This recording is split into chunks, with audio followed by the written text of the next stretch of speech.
তো hello guys, আজ আমাদের পিকনিক হচ্ছে। মানে তো কাঠের জালে রান্না করা হচ্ছে।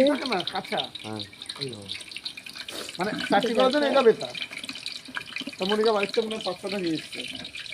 আর আমার ওখানে আমি মিলাই দিলে মানে হবে খাসির মাংস হবে, তাই জন্য সব রান্না করে নিয়েছে। ওদিকে হচ্ছে মেয়েরা সব রান্না করছে, ফ্রাইড রাইস, চাটনি, পাঁপড়, মিষ্টি দই সব আছে। তা আমরা এখন পিকনিকে যাব বলে সব রেডি করছি, ঘর বাড়ি পরিষ্কার করে নিই। আর এদিকে রান্না করতে ছেলেরা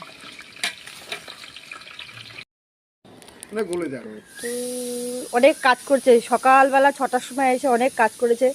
আর এই বাবুদা সব থেকে বেশি কাজ করেছে। তো এখানে দেখি রবিবার তো তো তুলনা নেই, ভালো রান্না করে কিন্তু আমার বল, তাই কিনা বলো? ভালো করে কর রবি রান্না মধ্যম করে আপকে বলো তো আমি বলবো হাজারটা বেঁচে গেল তো তোমাদের মাংস নিয়ে এসেছি, মাংস টাকা বাঁচিয়ে দিয়েছি 500 টাকা।